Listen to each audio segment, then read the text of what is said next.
보겠습니다. 예, 오늘 아론입니다. 아론. 아론은 뭐 모세랑 뗄 수 없는 인물이라서 이미 모세를 좀 언급됐습니다만은 아론은 아므람과 요베벳의 아들이었고, 그러니까 미리암이 제일 큰 누나고 아론이 있고 아론 3살 뒤에 모세가 있습니다. 그러니까 아론 태어나고 3년 동안에 파라오의 그 명령이 있어가지고 아들을 죽이는 그런 일이 벌어졌던 거죠. 그리고 성경 보면 아론이 레위의 4대손이라는 이건 조금 약간 생각해 볼 수 있는 게 야곱의 12아들이 이집트에 가가지고 430만 나오거든요. 근데 430년 만에 4대란 말은 조금 무리가 있습니다. 이게 아닌 것 같고, 근데 성경 보면 간혹 그런 게 있습니다. 마태복음 1장 봐도 왜 족보가 나옵니까? 근데 족보 중에 대충 맞는데 마지막에가 좀 빠진 게 많아요. 그래서 어떤 사람들은 이거 성경이 못 믿을 거 아니야 싶은데 아시는 게 마태복음은 이방인들에게 쓴 책이 아니라 유대인들에게 쓴 책입니다. 유대인들은 다윗의 족보를 거의 우리나라 태정태세 문답에서 외우고 있거든요. 근데 왜 뺐느냐? 혹시 그 마태복음 1장 보시면 족보할 때 숫자 하나 나옵니까? 몇 대라 하는 기억나십니까? 14대. 왜냐니까 히브리 글자는 숫자가 따로 없고 글자 자음 자체가 숫자를 겸하고 있습니다. 우리 치면 기억이 1, 니은 2 이래가지고. 근데 이스라엘 역사의 가장 전설적인 사람이 다윗이라는 사람, 영어로 데비드 아닙니까? 데빗인데 히브리로 말하면 디귿 비읍 디귿입니다. 다비드. 근데 여기 464입니다. 그러니까 14예요. 그러니까 의도적으로 예수가 다윗의 계보를 이어오는 적통이라는 사실을 부각하기 위해서 역사 중에서 별로 이렇게 쉽지 않은 인물은 날리고 그래서 뺀 거죠. 그러니까 그런 거 보면 성경은 역사적이지만 역사책은 아닙니다. 그렇게 이해하시면 되겠습니다. 그리고 아론에게는 4아들이 있는데 나답과 아비후와 엘라사가 이란 말이 있는데 뒤에 보시면 알겠지만 나답과 아비후는 중간에 날아갑니다. 모세 형이고 중요한 것은 모세 대언자인데 모세가 40년을 광야 생활을 하다 보니까 하나님께서 콜링했을 때 너는 이미 뻣뻣해가 말을 못합니다 그러거든요. 그때 네 형 아론이 있지 않느냐 하면서 아론을 파라오 앞에 설 때 대변인을 세우는데, 잘못 생각하시면 대변인 하면은 그냥 왜 적어준 거 읽는 사람이 아니고 자기가 말해야 될 사람의 의중을 자기 나름대로 소화해서 말하는 거죠. 성경을 기록할 때 마태복음 마태가 기록했고 누가복음 누가가 기록했는데 하나님께서 마태에게 받아쓰기가 아닙니다. 자, 적어라. 다윗과 뭐 이게 아닙니다.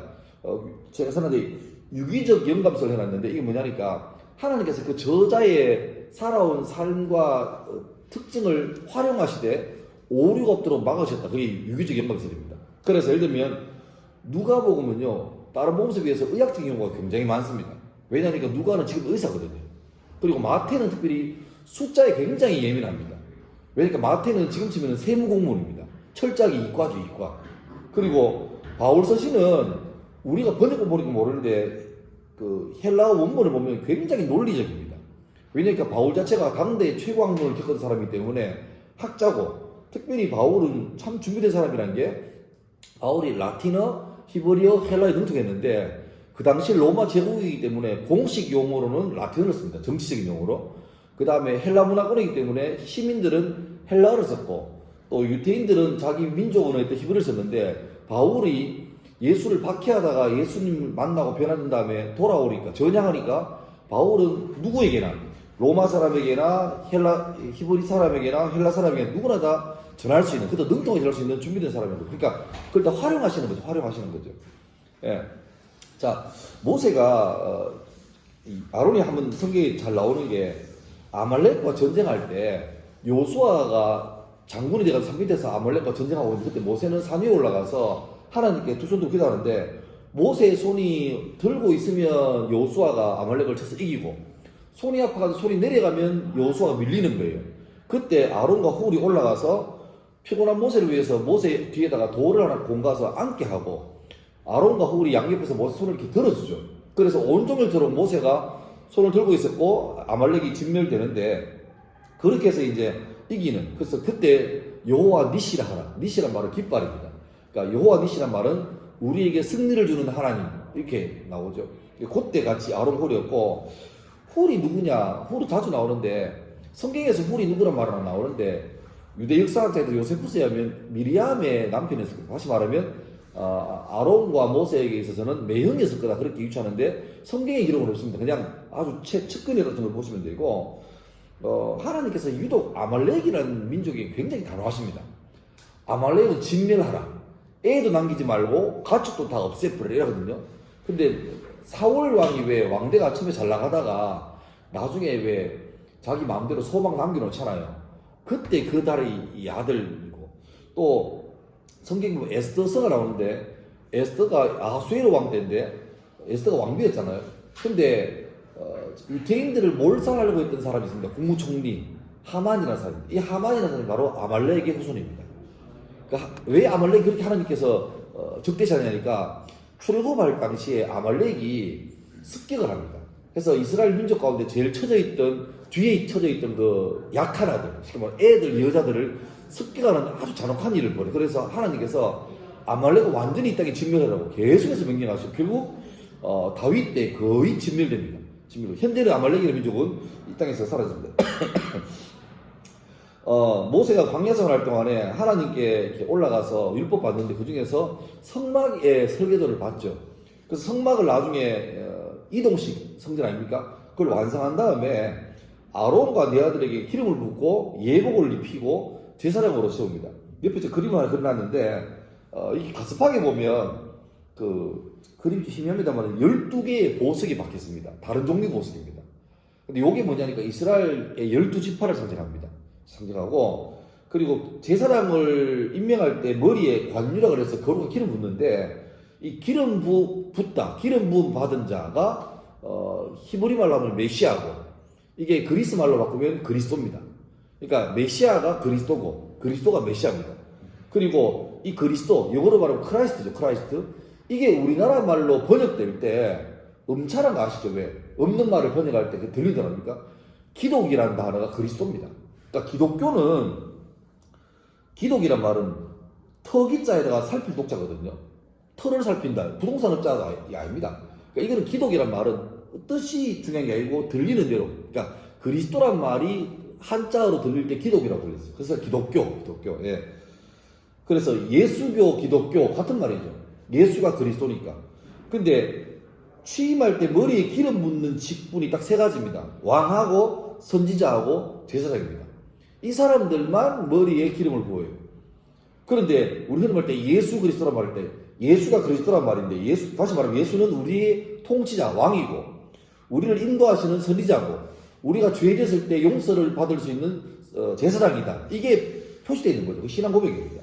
그리고 시편 133편 보면 2절에 내 머리에 있는 보배로운 기름이 수염 곧 아론의 숨이 흘러서 그의 옷까지 내림 같고, 이 말 나오는데, 이게 뭐냐니까, 아론이 이제 제사장으로 취임할 때 옷을 다 입고 머리에 기름을 딱 붓잖아요. 그럼 그 기름이 머리에서 흘러내려서 옷을 다 12보석을 다 적시죠. 그리고 옷 제일 끝에 있는 그 치맛자락 같은 그까지 기름이 다 흘러내려갑니다. 이게 뭐냐니까, 위로부터 내리는 하나님의 은혜가 위에 고여있지 않고 흘러가서 이스라엘 12지파를 다 적시고 마지막에 제일 보잘것없는 낮은 자들까지 전부 다 하나님 은혜가 같이 임한다. 그런 상징을 나타내는 거죠. 그렇게 나오고 있고, 자, 밑에 성막이 나오는데 이게 레위기 보면 참 어렵습니다. 그래서 그림이 제일 편한데, 성막은 쉽게 말하면 이동식 성전입니다.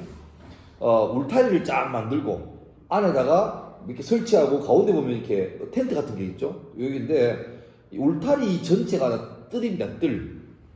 뜰이고, 그 다음에 가운데 있는 텐트 같은 게 성소, 그리고 그 텐트 안에 보면 또 두 개가 갈라져 있는데 맨 안쪽이 지성소입니다. 그러니까 성소란 말은 홀리 플레이스란 말이고, 지성소할 때 진짜는 지극하다, 가장 거룩한 장소다, 그 말입니다. 여기 뜰에 보면 그림이 작은데 그 번제단하고 물두멍이 있습니다. 여기 보시면 가운데 왜 밥상 같은 큰 게 있죠. 그게 번제단이고, 그 앞에 보면 동그란 조그만한 거 보입니다. 그게 물두멍인데요. 물두멍은 다른 말로 노바다입니다. 왜냐니까 노수로 만든 물통인데, 히브리 말에는 물이 모여 있으면 무조건 바다랍니다. 그러니까 갈릴리 바다도 바다가 아니에요. 호수입니다. 근데 이스라엘 사람들은 그 호수 개념에 그냥 물 넘어서 바다, 심지어 그 노수로 된 큰 세스테아도 노바다라고 그럽니다. 노바다. 여기는 정결하게 손 씻는 데 있죠. 그리고 번제단은 말 그대로 이제 짐승을 잡아서 불태워서 제사 드리는 데인데, 여러분 우리 생각에 제사장 그러면 왜 되게 흰 옷 입고 고결하게 있는 것 같잖아요. 근데 우리가 출애굽 당시 이스라엘 민족이라면 우리가 이 성소 안에 성막 안에 가서 제사장 보면 아마 요즘 볼 때 그거 같을 거예요. 백정 같아요. 백정. 백성들이 수시로 죄지어가지고 그 죄에 합당한 염소나 양이나 소 끌고 오면 백정들이 그 양을 잡습니다. 제가 신학대학원 다닐 때 우리나라에 어느 전시관이 있는데 그 성막을 재현해 놓은 데가 있습니다. 그 사이즈 그대로는 아니고 지금은 그대로 되어 있는데 그때는 축소해 놓고 있는데 가니까 뭐냐니까 제사장 옷을 입은 연기자가 염소 한 마리를 끌고 가서 이렇게 잡진 않고 잡는 신용까지만 내요. 근데 신기한 게 염소도 생물이라고 이렇게 그 제사장 옷을 입은 사람이 그 염소 머리 위에다가 그러니까 죄인이 하나 있습니다. 죄인이 염소를 끌고 옵니다. 그럼 제사장이 그 죄인한테 내가 어떤 죄를 졌습니다라고 고백을 들어요. 들은 다음에 제사장이 그 죄를 든 다음에 염소에게 뭐 손을 넣고 쉽게 말하면 이 사람의 죄를 이 염소에게 전가시키는 거죠. 덮어 씌우는 겁니다. 덮어 씌운 다음에 이 죄인이 보는 앞에서 이 염소를 잡는 거죠. 그러면 물론 연기로 끝났습니다만은 놀라운 게 염소가요 제사장이 잡으려고 이제 땡기니까 딱 버팁니다.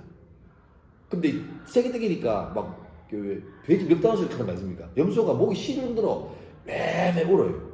그때 내가 충격받은 게 만약 우리 구약시대에 태어났으면 교회가 은혜롭게 예배드린 데가 있고 한 주 동안 지었던 죄 가지고 자기 형편에 따라서 비둘기나 밀가루나 들고 가잖아요. 그럼 목사님이 뭐합니까? 수시로 그걸 잡는 거예요. 그러면 제사장의 그 세마포가 피범벅이 됐을 겁니다. 여기 나오는 그 번제단 밑에는 죽어가는 짐승들 지금 뭐 옆에 도축하고 있고 막 피비린내 날 거예요. 그러니까 그걸 보고 어떤 걸 느끼냐니까 만약에 우리 구약시대에 태어났으면 우리가 짓는 죄가 기도할 때 하나님 한 주간 동안 저 죄를 다 용서하시고 이게 이렇게 값싼 회개가 아니고 진짜 처절한 거예요. 내 죄 때문에 대신 죽는 양의 피 맺힌 비명 들으면서 나 다시는 죄 안 지 이런 게 들는데 어쩌면 요즘은 예수님의 십자가 은혜 때문에 그런지 몰라도 너무 쉽게 그냥 내가 볼 땐 우리 교회도 그거 있거든요. 예배 시간에 그 참회기도 전이 있거든요. 근데 참 제가 목사로서 가서 본 게 성도 중에 그 참회기도 시간이 진짜 얼마나 제대로 참회하는지 그냥 대충 묵념 비슷하게 오르간 반주하다가 한 1분도 안 해요. 한번 그냥 사이신 목사님이 예수님 은혜로 다 용서를 믿습니다. 기도하면 이렇게 끝나는데 물론 이제 매주마다 그렇게 통곡할 수는 없겠지만 자칫하면 이게 그냥 형식으로 지나가는 그러니까 우리 기도할 때 그러잖아요. 하나님 아버지 감사합니다. 용서해 주세요. 도와주세요. 기도합니다. 이거 하잖아요. 근데 용서해 주세요가 진짜로 그냥 입 빨린 소리 같이 예수 안 믿는 사람이 그냥 언제 만나서 밥 먹자 아니면 예수 믿는 사람들 기도할게요 이것처럼 진심으로 안 닦고 그냥 습관적으로 하는 게 되지 않을까 참 우려가 많이 되는데 하여튼 구약 때 보면 진짜로 이 번제단에 보면 피비린내 나는 죄가 얼마나 끔찍한지를 볼 수 있는 직면할 수 있는 거죠. 그리고 성소에 들어가면 3개 있습니다. 떡상이 있고 촛대가 있고 향단이 있는데 성소에 들어가면 완벽한 어둠입니다. 그래서 이 촛대에 불을 안 밝히면 안 보입니다. 그리고 촛대에 위로 5개입니다. 7개 왜 뭡니까 반원처럼 돼가 이렇게 이스라엘 상징하는 게 있거든요. 거기 촛대인데 메노라 하는데 그게 뭐냐니까 모세가 떨기나무에서 봤자 불탄 떨기나무 그거를 형상한 겁니다. 그래서 지금 이스라엘 가면 이스라엘 태극기가 다윗의 별, 육각형 별이고 이스라엘 상징하는 국호 나라 상징 중에 이 메노라라고 이게 촛대가 있습니다. 7개 거기에 있고 그다음 떡상은 떡은 12개입니다. 12지파 상징하는 거. 그다음 향단은 계속 향을 올리는 거죠. 그게 기도가 되겠습니다. 넘어가시고 그리고 성소와 지성소 사이에 커튼이 있는데 이게 이런 얄미운 커튼이 아니고 성경 보면 나오죠. 왜 청색실, 홍색실 뭐 다 꼰 걸로 하고 거기다가 뭐 가지고 가는데 무려 두께가 한 10cm 됩니다. 이 실로 만든 게. 그리고 높이가 22m 돼요. 근데 신기한 건 예수님 십자가에서 못 박혀서 다 이루었다. 내 영을 아버지께 부탁합니다라고 돌아가실 때 그게 나오죠. 마태복음 15장 보면 이에 성소의장이 위에서부터 아래까지 찢어져 둘이 되니라. 이거는 사람이 사람 찢는 건 불가능합니다. 역사 기록 보면 이 성소 휘장을 옮기려고 할 때 제사장 300명이 든답니다. 그 정도로 무거운데 이게 위에서부터 아래 찢었다는 것은 하나님이죠. 그러니까 이 지성소는 1년에 단 하루만 들어갈 수 있습니다. 한 사람만. 대리사랑이 대속죄대일 날 모든 민족의 죄를 용서하기 위해서 들어가는데 문제는 들어갈 때 제사장이 올바로 회개 안 하고 들어가면 이 안에 가면 즉사해버립니다. 그래서 제사장의 옷에 제일 끝에 이 조그마한 종이 달렸습니다. 그리고 제사장이 들어갈 때 끈을 묶습니다. 왜냐니까 만약에 제사장 들어갔는데 지가 지은 죄를 회개하고 가가지고 거기서 벌써 죽어버리잖아요. 그럼 이 사람을 끌어낼 사람이 아무도 없어요. 다 죽으니까. 그러니까 들어갔는데 방울 소리가 따라따라 난다. 그럼 괜찮은데 갑자기 벌써 커들이면 안 난다. 그러면 밖에서 줄을 당겨내야 됩니다. 그 정도로. 예. 근데 그 지성소가 예수님 돌아가실 때 찌려져서 열려버렸습니다. 그 말은 이제 누구든지 율법이 아니라 예수의 보혈의 은혜로 말미암아 자유롭게 갈 수 있다는 게 길이 열린 거죠. 그 상징입니다. 아론이 실수를 몇 개 하는데 대표적으로 모세가 시내산에 올라가서 하나님과 만나러 가서 그때 시키면 돌판을 받아오는데 시내산은 산 전체에 나무 한 그루 없습니다. 다 바위산입니다. 근데 거기 올라갔는데 산 위에는 구름이 빽빽하게 있어서 사람이 접근도 못하는데 40일 동안 모세가 소식이 없습니다. 그때 사람 생각하죠. 모세 죽었다. 저기 물도 없고 밥도 없는데 40일 동안 못 산다. 죽었다. 그래서 아론이 와가지고 네가 우리를 이제 인도할 신을 좀 만들어 달라. 그러니까 아론이 주저하다가 만드는데 희한하게 이집트를 빠져나올 때 그 사람들이 주었던 금은 폐물들을 다 가져오라고. 그래서 가져와가지고 하필이면 금송아지를 만들어요. 그리고 하는 말이 보라 이게 너를 인도하신 여호와다 라고 말하고 그 송아지 앞에서 뛰어놉니다. 그때 하나님께서 모세에게 말하죠. 빨리 내려가라. 지금 난리 났다. 그래서 모세가 십계명 돌판을 들고 내려오다가 찬송하는 소리가 싶었는데 보니까 이게 난리가 난 거예요. 그래서 모세가 너무 열받아가지고 그 십계명 돌판을 던져버리죠. 그래서 깨어져버립니다. 그리고 레위지파에게 말해가지고 용기 있는 자가 빼가지고 저 또아락한 사람을 죽이려 해서 그날 3,000명이 죽습니다. 근데 질문, 왜 하필이면 아론이 금송아지를 만들었을까요? 왜냐니까 이 사람들이 노예 생활을 할 400년 동안 이집트의 동네마다 있는 게 금송아지 우상입니다. 그러니까 무서운 거죠. 이게 맹모 삼천지교처럼 환경이 무서운 거죠.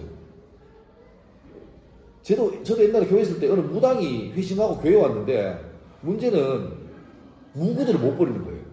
자기 옛날에 부셨었던 거 겁나가 못 버리겠대요. 그래서 교회 와가지고 목사님 보고 버려달래요. 그래서 그때 전도사 때인데 부목사님하고 같이 그걸 들고 저 강에 가가지고 그 자갈 만들어서 불 태우고 그걸 다 땅파고 묻었습니다. 근데 그 무속인이 저쪽 강둑에서 넘어오지도 못하고 그 숨어서 보고 있는 거예요. 혹시나 이제 겁나가지고 그 정도로 이제 환경에 모여 살면 겁나는 거죠. 근데 이 이스라엘 백성들도 노예살이 할 때 늘 동네마다 봤던 게 금송아지였고 그걸 신이라고 불렀기 때문에 자기 마음속에 금송아지 갖다 놔도 여호와라 말할 때 전혀 하등에 없었던 거죠. 그러니까 하다가 그 난리가 났습니다. 재밌는 거는 신약 때 오면 사도행전에 오순절날 성령 강림하고 베드로가 성령 받고 설교하면서 그날 예수 믿은 사람이 3,000명이 됐거든요. 근데 요 아론의 금송아지 사건 요때하고 거의 시기가 똑같습니다. 그러니까 율법으로 살던 사람은 율법으로 정죄받고 3,000명이 죽었고 복음으로 산 사람은 예수님 복음 때문에 3,000명이 회심하는 역사가 거의 같은 시기에 일어나는 거죠. 참 재밌죠. 이제 아론에 이어서 네 아들도 제사장이 었는데 첫째 둘째였던 나답과 아비후가 다른 불로 임의로 제사를 드리다가 하나님께 즉사당합니다.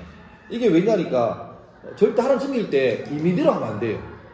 내가 내 생각에 좋은 대로 하는 게 아니고 하나님께서 우리에게 원하시는 그 룰대로 가야 되는 거지. 그거 어기고는 열심히 한다 하다가도 결국 이상하게 되는 그런 게 많아지는 거죠. 비슷하게 보면 사무엘 때에 엘리 제사장의 두 아들 홈리와 비나스가 제사장은 셋이 때거든요. 근데 홈리와 비나스 쉽게 말하면 요즘 치면 금수저인데 이놈들이 성전에서 별짓 다 합니다.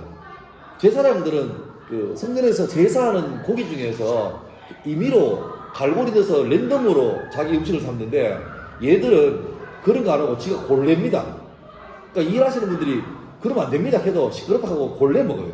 그 심지어 성전에서 일하는 그 직원들 요즘 치면은 그거죠. 교회 일하는 여전사님들 이런 분들 하고 막 성관계를 맡겨요. 그러니까 이게 소리가 앞밖에 갑니다. 앞밖에. 그러니까 엘리가 자기 뒤를 이어서 인간의 영적인 제사 어른이들 이 아들이 그렇게 악행을 행하는데 하는 소리가 뭐냐니까 얘들아 여론이 안 좋다. 좀 조용해라. 이래 되는 거예요. 결국 그 집이 다 망하죠. 박살납니다. 그리고 하나님께서 엘리 집안에 말하죠. 너희 집안에 장수하는 자가 없을 것이라고. 그리고 웃기는 게 그 엘리 집안의 제사를 이어오다가 솔로몬 때부터 완전히 갈라져 버립니다. 솔로몬 때 엘리지바는 완전히 멸망해 버리고 대신에 사독이라는 사람이 솔로몬 때부터 제사장으로 올라옵니다. 그 사독이 누구냐니까 신학에 나오는 사두개인 조상입니다. 그러니까 결과적으로 엘리지바는 완전히 이때 멸절해 버린 거죠. 하여튼 아무리 좋은 요즘도 보시면 뭐 저게 사실인지 모르겠는데 뭐 단일 직업 중에 제일 성문제가 많은 직업이 목사래요. 이게 사실 팩트 체크는 안 되는데 그런 소리가 많아요. 그러니까 참 그렇죠. 예, 그렇죠. 그러니까 그러면 양심상 목회자를 하지 말지. 예? 그것도 걸리면 회개해야 되는데 뻔뻔하게 하다가 그걸 얼마나 봅니까? 그러니까 결과적으로 주의를 한다고 목사 대놓고 주의를 돕기는커녕 오히려 안 하는 것보다 얼마나 많습니까? 그러니까 이게 오히려 자기의 좋은 권세나 탁월한 어떤 어드밴테이지가 도리어 자기 올무가 돼가 망하는 경우 진짜 많습니다. 그러니까 오히려 성경에 나오는 것처럼 선줄로 생각하는 사람은 넘어지기 조심하고 먼저 된 자는 나아좀 될 줄 경고해서 미리미리 이렇게 챙겨야 되는데 자기를 안 돌아보면 더 심하게 망하는 거죠. 혼자가 망하는 게 아니라 박살납니다. 왜 목사가 주로 그렇게 잘 넘어지느냐니까 마귀로 봐서는 교회가 있으면 그 교회에 무명의 성도를 치는 것도 뭐 좋지만 제일 효과적인 것은 저거죠. 적장에 수급을 치는 겁니다. 적장에 우두머리를 치면 교회는 한 방에 무너지는 거예요. 그러니까 뭐 어떤 사람은 야 교회까지 와도 목사들은 무슨 신분이 다르네 그게 아니고 목사님에서 기도하라는 게 대단한 사람이 아니고 자가 무너지면 교회가 다 무너지는 거예요. 그러니까 더 많은 유혹과 있기 때문에 그걸 더 기대해 주는 게 맞는 거죠. 그리고 성경 보면 이렇게 모세가 한번 좀 실수합니다. 뭐냐니까 출애굽할 때 구스 여인 그러니까 지금쯤에는 같이 따라왔던 사람들인데 약간 흑인 계통의 여자를 모세가 취해요. 이건 분명히 잘못된 겁니다. 근데 그거 가지고 마치 미리암하고 아론이 좀 이렇게 많이 생났던가 봐요. 모세가 참 삼남매 동생인데 압도적인 권위가 있는데 모세 실수하니까 미리암이 좀 주도해가지고 아론 불러가지고 모세한테 가가지고 야 이게 잘못된 거 아이가 이래 말했는데 하나님께서 미리암과 모세를 칩니다. 특별히 미리암은 뭐 문둥병이 생겨가지고 쫓겨나요. 그때 아론이 와가지고 모세가 와가지고 모세야 좀 하나님께 용서하는 기도를 좀 해달라 해서 모세가 기도하니까 미리암이 낳고 이런 일이 벌어지죠. 이게 뭐냐니까 그 권위는 하나님으로부터 오는 겁니다. 그러니까 모세가 잘했다는 게 절대 아니에요. 잘못했지만 그렇다고 해서 그걸 인간적으로 이번 기회에 내가 죄를 넘어설 기회다라고 삼는 어떤 권력 암투가 돼서는 안 된다는 거죠. 예. 그리고 그 다음에 보면 또 너무 모세하고 아론에게 권력이 집중되니까 다른 같은 집안의 사람들이 와서 항의해요. 니만 리비가, 니만 레위 지파가, 나도 레위 지파인데 하면서 왔던 사람의 대표가 고라인데 고라 정식으로 한 250명이 와가지고 하나님께서 니한테만 얘기하냐, 왜 니만 그 잘나서 가냐 해가지고 정식으로 대결이 벌어집니다. 모세하고 아론이 이쪽에 서고 고라를 따른 250명이 뒤쪽에서 가지고 진짜 하나님 따르는 사람이 살고 나머지 죽을 거라 말할 때 땅이 벌어져가지고 고라를 250명이 땅이 벌어져 땅이 삼킨 바 돼가지고 바로 즉사에 벌어집니다. 고라에서 완전 멸망해 버리죠. 예. 그리고 그 다음 후에 12지파의 대표들이 와가지고 각자 자기들의 지팡이를 하나씩 갖다 놓습니다. 근데 그 다음 날 보니까 다 지팡이는 죽은 나무인데 다른 11지파의 지팡이는 그대로인데 아론의 지팡이는 하룻밤만에 그 죽은 나무인데 거기에서 싹이 나고 꽃이 피고 열매가 맺어요. 그러니까 성경 보면 살구나무로 나오는데 여성에 보면 살구가 아니고 아몬드로 나옵니다. 아몬드. 예, 아마 번역 과정에서 그랬겠죠. 예, 아몬드로 나옵니다. 그러면서 하나님께서 아론에게 힘을 실어주시는 거죠. 그러니까 모세한테 주신 권위나 아론에게 준 권위가 저끼리 뭐 땅 따먹기에서 딴 게 아니고 하나님 주신 권위다 이런 걸 표현하죠. 그리고 제일 마지막에는 모세와 아론이 참 아쉽게도 가나안 땅에 목전에도 못 들어가는데 둘 못 들어가는 이유가 바로 머리바에서입니다. 이스라엘 민족이 계속해서 불평해요. 물이 없다, 배고프다, 뭐 덥다.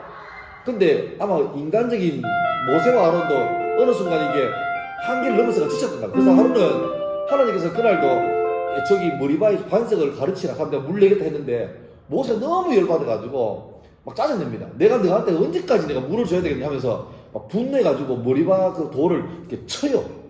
근데 물이 나와요. 근데 그 다음 하나님 말씀이 이겁니다. 왜 네가 백성들 앞에서 내 거룩함을 안 나타냈느냐? 네가 네 혈기를 나타냈냐? 그래서 너는 이 둘이는 가나안 땅을 보기만 하고 들어가지는 못하겠다. 그래서 거기서 되는 거죠. 그러니까 아론이 123살 때 모세가 120, 같은 해 3살 많으니까 같은 해 가나안 목전에서 죽고 말죠. 그리고 이 아론의 셋째 아들 엘라살에게 제사장 직분이 넘어가면서 아론 삶을 마감합니다.